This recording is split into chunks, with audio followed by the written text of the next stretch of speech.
자, 오늘은 마가복음 1장에 나오는 그 요단강에서 예수님이 세례 요한으로부터 침례를 받으시는 그 본문을 함께 한번 해석을 해 보도록 하겠습니다. 마가복음 1장 9절부터 11절 말씀이죠. 마가복음 1장 9절부터 11절 말씀을 찾아서 함께 읽어보도록 하겠습니다. 마가복음 1장 9절부터 11절. 그때에 예수께서 갈릴리 나사렛으로부터 와서 요단강에서 요한에게 세례를 받으시고 곧 물에서 올라오실새 하늘이 갈라짐과 성령이 비둘기같이 자기에게 내려오심을 보시더니 하늘로부터 소리가 나기를 너는 내 사랑하는 아들이라 내가 너를 기뻐하노라 하시니라. 예수님이 요단강에서 세례를 받으시는 장면은 공간복음서에 다 나오죠. 요한복음만 빼고 나머지 공간복음서에 다 등장이 되어지고 있는데, 자, 마가복음에 나와 있는 본문과 다른 두 본문, 마태복음과 누가복음을 한번 비교를 한번 해보도록 그렇게 하겠습니다. 먼저 마태복음 3장을 한번 찾아보겠습니다. 마태복음 3장. 마태복음은 어떻게 예수님의 침례 장면을 묘사하고 있을까요? 마태복음 3장 13절부터 한번 보죠. 마태복음 3장 13절부터 17절까지인데 한번 읽어보겠습니다. 이때 예수께서 갈릴리로부터 요단강에 이르러 요한에게 세례를 받으러 하시니 요한이 말려 이르되 내가 당신에게서 세례를 받아야 할 터인데 당신이 내게로 오시나이까. 자, 여기 보시면은 요한이 자신에게 세례를 받으려고 나온 예수님을 만류하고 있는 그런 장면이 나오죠. 그 다음에 15절 예수님 어떻게 대답하세요? 예수께서 대답하여 이르시되 이제 허락하라. 우리가 이와 같이 하여 모든 의를 이루는 것이 합당하니라. 모든 의를 이루기 위해서 내가 너에게 세례를 받아야 한다 이런 뜻이죠. 하시니 이에 요한이 허락하는지라. 16절 예수께서 세례를 받으시고 곧 물에서 올라오실새 하늘이 열리고 하나님의 성령이 비둘기같이 내려 자기 위에 임하심을 보시더니 하늘로부터 소리가 있어 말씀하시되 이는 내 사랑하는 아들이요 내 기뻐하는 자라 하시니라. 자, 마가복음의 기록이 가장 먼저 기록된 거죠. 그리고 그 후에 이제 마태복음과 누가복음이 기록되어지고 있는데, 자, 우리가 이렇게 마태복음 먼저 이 본문을 읽으면은 뭘 느낄 수 있어요? 마가복음의 본문에 비해서는 훨씬 이제 해석이 이제 첨가되고 있다는 것을 우리가 발견할 수가 있죠. 특별히 이제 마태복음에서는 그 예수님을 만류하는 그 세례 요한과 그 다음에 예수님의 답변이 이제 이 요단강가에서 서로 이제 대화 중에 오가는 것을 우리가 볼 수가 있겠습니다. 그 다음에 이제 누가복음 본문 한번 보도록 하죠. 누가복음 3장으로 한번 보죠. 누가복음 3장. 누가복음은 또 어떻게 기록되어 있을까요? 누가복음 3장 21절 한번 보겠습니다. 누가복음 3장 21절과 22절 말씀. 백성이 다 세례를 받을새 예수도 세례를 받으시고 기도하실 때 하늘 열리며 성령이 비둘 같은 형체로 그 위에 강림하시더니 하늘로부터 소리가 나기를 너는 내 사랑하는 아들이라 내가 너를 기뻐하노라 하시니라. 자, 여기 누가복음은 또 마가복음의 그 본문과 비교할 때 뭐가 차이가 나요?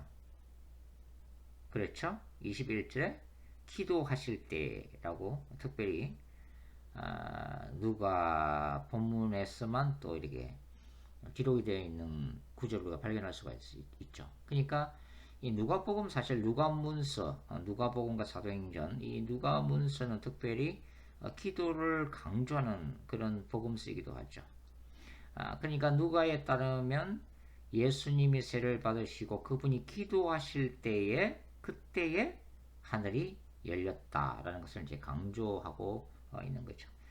자, 이렇게 이 마가의 본문과 마태의 본문 그리고 누가의 본문들이 조금씩 그 공감복음서 기자의 신학과 편집 방향에 따라서 조금씩 상이하다는 것을 우리가 이제 알 수가 있습니다. 그러니까 각 기자들이 또 서로 이 차이점을 통해서 전하고자 하는 메시지가 조금 다르다는 것을 우리가 이제 이해를 할 수가 있는 거죠. 자, 그 다음에 이 요한복음 1장에 뭐 보시면 바로 이제 요단강에 서신 예수님과 세례 요한의 모습이 그 요한복음에도 기록이 되어 있죠. 그러면은 이제 이런 그 공간복음서에서의 예수님이 세례를 받는 장면과 요한복음 1장에서의 어떤 차이점이 있을까요? 당연히 있겠죠. 저는 이 요한복음 1장부터 3장까지 전체 구조를 볼 때 간단하게 말씀드리면 그 요한복음은 바로 1장 1절부터 뭘 얘기하고 있어요? 태초에 천지를 창조하신 그 말씀을 먼저 얘기를 하고 있죠. 그런 다음에 이제 이 요한복음 1장에 이제 요단강에 서신 예수님의 모습이 이제 나오는데 이제 그러다가 자 3장에 가면은 예수님과 니고데모의 대화 속에서 어떤 주제가 등장하죠? 그렇죠. 물과 성령으로 거듭남에 대한 얘기가 나오고 있는 거죠. 그러니까 이런 것들이 이제 요한복음 1장부터 3장까지가 이런 구조 속에서 요한복음이 전하고자 하는 이 특별한 메시지가 있다고 저는 생각하고 있습니다. 간단하게 얘기하면 자 요한복음 1장 1절 그 말씀이 바로 창세기의 1장 1절과 2절의 말씀을 염두에 두고 있다는 것을 우리가 쉽게 알 수가 있죠. 그러니까 창세기 1장에는 뭡니까? 눈에 보이는 물질 세계를 창조하시는 바로 하나님의 그 말씀, 빛이 있으라 하심에 빛이 있었고 이제 이렇게 시작되는 그 말씀으로 창조하신 아버지의 사역과 그 다음에 하나님의 입에서 나오는 그 말씀 그 자체이신 뭡니까? 예수님 그리고 무리를 운행하시면서 생명을 잉태케 하시는 성령님의 이제 사역이 창세기 1장에 나와 있잖아요. 그래서 이 요한복음 1장에 나와 있는 요단강에 누가 서 계세요? 바로 천지를 창조하신 그 말씀이 이제 요단강에 서 있는 거죠. 바로 예수님이죠. 그리고 하늘에서 너는 내 사랑하는 자요 내 기뻐하는 자라라고 하는 하나님의 음성 말씀이 선언되고 또 비둘기 같은 성령께서 이렇게 바로 요단강 물 위로 이렇게 푸덕거리면서 내려오는 이 장면 저는 이것이 바로 창세기 1장에 나와 있는 하나님의 창조 사역이 눈에 보이는 물질 세계 우주 창조를 말해준다라면 바로 요한복음 1장에 나와 있는 이 요단강의 장면은 바로 영적인 창조 즉 눈에 보이지 않는 인간의 영 안에 새 생명을 창조하시는 바로 예수님의 사역이 바로 비로소 이도 요단강에서 이제 시작되고 있다. 그렇게 이제 보고 있습니다. 그 다음에 이제 우리가 마가복음 1장 오늘 본문을 이 구조를 이제 보시면 명확하게 보이는 그 흐름이 있죠. 뭡니까? 자, 마가복음 1장 9절에는 그 전에 마가복음 1장 8절 한번 보도록 하죠. 1장 8절에 보시면 바로 세례 요한이 뭐라고 얘기하고 있습니까? 나는 너희에게 물로 세례를 베풀었거니와 그는 너희에게 예수님은 장차오실 예수님은 너희에게 성령으로 세례를 베푸실 것이다. 이렇게 얘기하고 있죠. 그러니까 성령으로 세례를 베푸실 이라고 하는 이로 오시는 예수님을 우리가 알 수가 있죠. 그리고 9절에는 바로 요단강에서 세례 요한에게 세례를 받으시고, 그 다음에 10절에서는 성령이 비둘기같이 바로 내려오는 그 모습을 이제 기록을 하고 있죠. 그러니까 성령 세례를 베푸실 예수께서 먼저 뭡니까? 성령의 기름 부으심, 성령의 능력, 성령의 임재를 먼저 받으셔야만 했다는 것을 알 수가 있죠. 또 우리가 이 마가복음 1장 7절이 제가 굉장히 중요한 마가복음의 핵심적인 구절 중에 하나라고 말씀을 드린 적이 있는데, 거기 보시면 능력 많으신 이 메시아의 오심이 기록되어 있잖아요. 그러니까 예수님의 능력은 결국 뭡니까? 어디로부터 온 거예요? 바로 성령님으로부터 온 거죠. 성령님으로부터. 그래서 그 능력 많으신 이의 능력의 근원으로서의 바로 성령님을 이 마가복음 이 1장이 또 강조하고 있다는 것을 우리가 이제 알 수가 있고, 그 다음에 이제 12절, 1장 12절 보면은 성령이 곧 예수를 광야로 몰아내신지라 하면서 광야에서 사탄에게 40일 동안 시험을 받으시는 모습이 나오죠. 그러니까 이 성령의 기름 부으심과 성령의 충만함을 받으신 예수께서 바로 광야에서 사단에게 시험을 받으시는 바로 후문맥이 뒤따르고 있다는 것을 우리가 볼 때에, 바로 이 마가복음 1장에서 이 요단강에 쓰신 예수님의 모습에서 특별히 우리는 또 이 성령이라고 하는 중요한 주제를 우리가 발견할 수 있다고 하는 거죠. 자유주의 신학자들이나 또 영지주의자들, 그리고 비교 종교학자들은 이 요단강에서 신 예수님, 그리고 그에게 비둘기같이 내려오신 이 성령의 그 기름 부으심이라고 하는 이 본문 속에서 그들이 주장하는 게 뭡니까? 예수라고 하는 그 인성 속에 신성이 잠시 머물렀던 것이다, 이렇게 보고 있죠.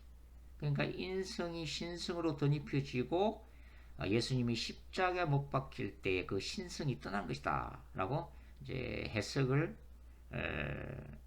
하고 있다고 하는 것이죠.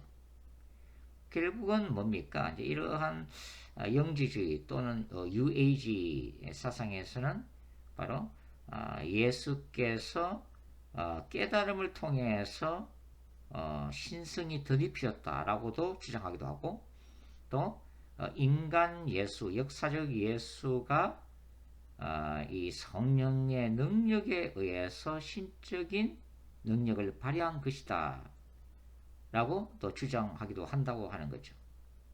그러면서 결국은 예수님이 원래부터 신성을 소유한 그 사실을 이제 부인하려고 하는 거죠. 자, 마가복음 1장 1절은 뭐로부터 시작되고 있다고요? 하나님의 아들 예수 그리스도의 복음의 시작이라. 자, 하나님의 아들이라고 하는 것은 뭡니까? 성부 하나님의 유일하신 독생자를 얘기하는 거죠. 이것은 곧 신성을 소유하신 예수 그리스도. 그러니까 하나님이 된, 신이 된 인간이라고 하는 관점이 아니라 뭡니까? 인간이 되신 하나님이라는 관점을 복음서는 강조를 하고 있다 하는 것을 우리가 이제 알 수가 있겠습니다. 그 다음에 우리가 또 눈여겨볼 구절은 바로 10절인데요. 자, 10절 마가복음 1장 10절 한번 읽어보겠습니다. 곧 물에서 올라오실 새 하늘이 갈라짐과 성령이 비둘기같이 자기에게 내려오심을 보시더니, 자, 여기에 예수께서 침례를 받으시고 물에서 올라오실 새 어떤 현상이 나죠? 하늘이 갈라졌다고 마가는 기록을 해놓고 있습니다. 자, 이 마가복음에서 이 하늘이 갈라졌다라고 하는 이 단어의 그 헬라어는 그 스키저죠. 스키저라고 하는 단어를 쓰고 있는데요. 이 마가복음에서 이 스키저는 마가복음 15장 38절에 다시 등장이 되어지고 있습니다. 마가복음 15장 38절 이에 성소 휘장이 위로부터 아래까지 찢어져 둘이 되니라. 그러니까 다른 공간 복음서는 하늘이 열렸다, 하늘이 열림, 하늘이 단순히 열렸다라고 표현하고 있는 데 비해서 이 마가복음은 이 하늘이 열렸다는 것보다는 더 강하게 뭡니까? 두 개로 완전히 쪼개졌다, 찢어졌다, 갈라졌다라는 표현을 쓰고 있는 거죠. 그러니까 굉장히 더 강력하고도 어찌 보면은 그 투박한 표현인데, 이 스키조라는 단어가 바로 이제 마가복음 1장 10절과 마가복음 15장 38절에 동시에 쓰임으로 인해서 우리는 뭘 배울 수가 있어요. 바로 요단강에서의 예수님이 침례를 받으면서 하늘이 찢어지는 사건과 그 다음에 예수님이 십자가상에서 돌아가심으로 인해서 예루살렘 성전 휘장이 위로부터 아래까지 찢어진 바로 이 사건과의 연관성을 우리가 읽을 수가 있는 거죠. 그러니까 요단강에서 하늘이 찢어짐으로 인해서 그것은 꼭 뭘 예고하고 있는 거예요? 예수님의 죽음을 통해서 성소 휘장이 위로부터 아래까지 찢어질 것임을 예고하고 있는 것이죠. 요단강에서 예수님의 공생애의 사역은 곧 뭡니까?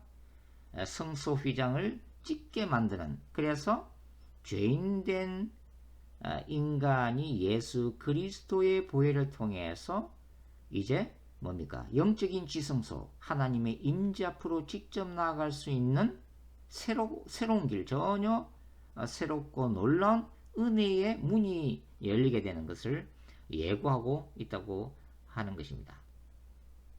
그래서 마가복음에서는 이 요단강에서의 하늘이 찢어짐과 그 다음에 십자가의 죽음 이후에 바로 성소 휘장이 찢어짐은 서로 밀접한 관련성을 가지고 있다는 것을 우리가 볼 수가 있죠. 자, 계속해서 마가복음 1장 11절 한번 읽어보죠. 하늘로부터 소리가 나기를 너는 내 사랑하는 아들이라 내가 너를 기뻐하노라 하시니라. 자, 여기에 보시면은 이 마가복음 1장 11절은 시편 2편 7절, 그 다음에 사무엘하 7장 12절부터 16절, 이사야 42장 1절에서 인용된 구절대로 서로 결합된 그런 구절이라고 이제 볼 수가 있습니다. 이사야 저 시편 2편 어떤 시편이죠? 바로 메시아 즉위식으로서 뭡니까? 이 열방을 철장으로 다스리실 바로 메시아 그리스도에 대한 하나의 예언시라고 이제 볼 수가 있죠. 사무엘하 7장은 바로 저 유명한 다윗 언약을 이제 다루고 있는 것이죠. 그래서 너는 내 사랑하는 아들이라 내가 너를 기뻐하노라. 결국은 뭡니까? 메시아로서 이 땅에 오신 아들 예수에 대해서 성부 하나님이 증거하시는 말씀이라는 것을 우리가 알 수가 있겠습니다. 그 다음에 우리가 이 베프티즘을 한번 바울의 관점에서 한번 또 생각을 한번 해보죠. 특별히 이제 고린도전서 이제 10장을 한번 보도록 할 텐데요. 고린도전서 10장 자 1절부터 4절까지만 한번 읽어보도록 하겠습니다. 고린도전서 10장 1절부터 4절 형제들아 나는 너희가 알지 못하기를 원하지 아니하노니 우리 조상들이 다 구름 아래 있고 바다 가운데로 지나며 자 이 바다 가운데로 지난 것은 홍해 사건 얘기하는 거죠. 모세에게 속하여 다 구름과 바다에서 세례를 받고 그러니까 바울은 이스라엘 백성들이 홍해 바다를 이 마른 땅을 밟듯이 걷는 것을 갖다가 어떻게 그 해석을 하고 있어요? 바로 세례 받는 것으로 해석을 하고 있죠. 3절 다 같은 신령한 음식을 먹으며 다 같은 신령한 음료를 마셨으니 이는 그들을 따르는 신령한 반석으로부터 마셨으며 그 반석은 꼭 그리스도신이라. 자, 모세가 반석을 치면서 물이 쏟아져 나왔던 바로 그 장면인데, 여기서 바울은 이 구약적인 사건을 뭡니까? 어떤 모형론적 또는 어찌 보면 이제 알레고리적 또는 영적 해석을 지금 하고 있죠. 그 반석을 그리스도로 이렇게 재해석을 하고 있는 장면을 이제 볼 수가 있습니다. 그래서 이어서 우리가 특별히 주목할 게 뭐냐면 바로 이스라엘 백성들이 홍해 바다를 걷는 것을 신약적인 관점에서 바울은 신자들이 세례를 받고 하나님의 백성이 됨으로 이해를 하고 있다고 하는 것입니다. 그래서 우리가 이 베프티즘이라고 하는 것은 이제 침례, 원래 우리 장로교는 간단하게 머리에 물을 이제 찍어 바르지만 사실은 물 속에 완전히 잠겼다가 나오는 이 침례가 사실은 더 성경적인 그런 세례 방식이라고 이제 생각이 드는데요. 그러니까 물 속에 완전히 이제 잠겨서 나오는 것을 이제 바울의 표현을 따르면 바로 그것이 바로 세례라고 하는 것이죠. 그러니까 구약의 이스라엘 백성들이 바로의 권세에서 벗어나서 뭡니까? 홍해 바다로부터 구원을 받고 요단강을 건너서 적과 꿀이 흐르는 가나안 땅에 들어간 것을 하나의 구원의 여정으로 보고 있다는 것을 우리가 이제 알 수가 있다고 하는 것이죠. 특별히 바울은 로마서 6장에서는 그리스도의 연합이라고 하는 주제를 다루고 있는데, 거기서 바울은 뭐라고 그래요? 우리가 예수 그리스도 안에서 뭡니까? 연합이 될 때, 하나가 될 때 어떤 일이 난다고요? 바로 죄에 대해서 죽고 세상에 대해서 죽고 하나님에 대해서 산다라고 하는 그런 통찰력을 제공을 하고 있죠. 우리가 이 교회에서 이제 세례식을 하는 게 뭡니까? 물이라고 하는 어떤 죄악 가운데서 뭡니까? 물 속에 들어감으로 인해서 뭐죠? 죄에 대해서 죽는다는 것을 얘기하는 거죠. 자아가 죽는다는 것을 얘기하죠. 그리스도 안에서. 그리고 물 속에서 다시 나온다는 것은 뭡니까? 새로운 피조물로 거듭남. 이라는 것을 우리가 이제 알 수가 있다고 하는 거죠. 자, 이제 마지막으로 이제 마가복음 1장의 그 요단강에서 세례를 받으시는 예수님의 그 모습을 종말론적 그룹관점, 신학적 관점에서 한번 공부를 해 보도록 하겠습니다. 저는 이 사도 바울이 구약의 이스라엘이 요단 그 홍해 바다를 지나는 것을 뭡니까? 구원의 여정을 시작하기 위한 하나의 세례라고 봤던 것을 좀 더 발전시켜서 그 다음에 그 홍해 사건이 제가 여러 번 누누이 강조한 바와 같이 출애굽 14장은 뭡니까? 바로 전쟁하시는 하나님을 다루고 있다고 그랬죠. 바로 그 관점에서 조금 생각을 한번 해보겠습니다. 자, 누가복음에 따르면 예수님이 세례 요한에게 세례를 받으시는 이유, 죄가 없으신 예수님이 특별히 세례 요한에게 세례를 받아야만 하셨던 이유를 뭐라고 설명하고 있죠? 바로 공의를 이루기 위함이다. 공의를 이루기 위함이다. 자, 이 공의를 이룬다, 하나님의 의를 이룬다 하는 게 무슨 뜻일까요? 학자마다 사실은 이제 해석하는 바, 추측하는 바가 이제 여러 가지일 거라고 저는 생각이 듭니다. 저는 이 하나님의 의를 이룬다고 하는 것이 바로 출애굽기 14장에 나타나 있는 그 홍해 바다를 가르신 전쟁하시는 하나님의 관점에서 한번 생각을 해보기를 원하는데요. 이스라엘 위해서 싸우시는 하나님, 이스라엘 위해서 전쟁하시는 야훼는 바로 아브라함과의 언약에 기초해서 그분의 그 헤세드, 이스라엘을 향한 그분의 신실함과 은혜 가운데 이루어진 사건이죠.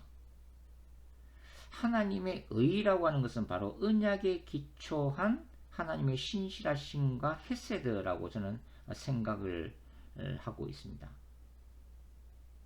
바로 이 하나님의 의를 이루기 위해서 그 예수님이 요단강가에서 세례 요한에게 세례를 받으신 이유는 바로 저는 그 홍해 바다를 지나야 했던, 통과해야만 했던 바로 그 이스라엘, 신약적 관점에서는 바로 이제 하나의 그 사건이 하나의 그 예표가 되어지죠.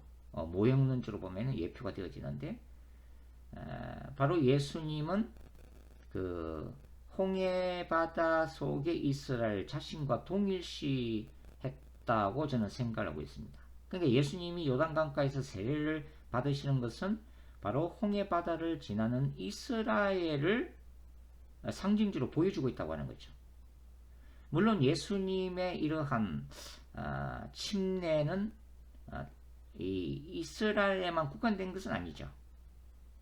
그것은 전 인류 죄악된 모든 인간, 오가는 모든 세대 인간들을, 죄인들을 예수님은 자신과 함께 동일시 하심으로 요단강가에서 세례를 받으셨다고 이제 생각을 합니다. 이제 출애굽기 14장에는 바로 이스라엘을 위해서 홍해를 가르시는, 이 홍해를 가르시는 하나님의 이력 자체가 뭐예요? 야훼의 거룩한 전쟁이죠. 애굽의 권세, 바다의 권세와 싸우시는 바로 이스라엘의 하나님, 창조주 되신 그 야훼의 거룩한 전쟁의 결과인 거죠. 홍해가 갈라지는 사건은. 이제 그러니까 출애굽 14장에서는 이스라엘을 위해서 전쟁하시는 야훼의 모습이 보였다면, 바로 이 요단강가에서 이 세례 요한으로부터 침례를 받으시는 예수님의 모습을 통해서 뭡니까? 바로 출애굽기 14장에서의 전쟁하시는 하나님의 모습이 예수님 안에 투영이 되어지고 있다. 그러면은 우리가 이 그 요단강에서 예수께서 세례를 받으시는 것을 우리가 이제 보편적으로 이제 뭐라고 설명하고 있죠? 보통은 바로 메시아 사역의 시작이다. 그죠? 예수님께서 이제 요단강가에서 세례를 받으심으로써 그분의 본격적인 메시아 사역을 시작하셨다라고 우리가 보통은 그렇게 이제 알고 있죠. 근데 저는 이런 그 단순한 메시아적 사역이라는 관점도 존중하지만, 저는 특별히 하나님 나라의 승리를 위한 출정식으로 저는 표현을 하고 싶다고 하는 거죠. 특별히 이제 마가복음이 다른 복음서에 비해서는 훨씬 이제 전쟁하시는 하나님의 모습이 예수님을 통해서 두드러지고 있다는 것을 우리가 볼 수가 있는데, 그래서 저는 이 마가복음의 그 예수 요단강가에서 세례를 받으시는 예수님을 메시아닉 워리어로 표현을 하고 싶다고 하는 거죠. 하나님의 나라의 확장이라는 것은 뭡니까? 역설적으로 사탄의 나라가 존재하고 있다는 것을 전제로 하는 거죠.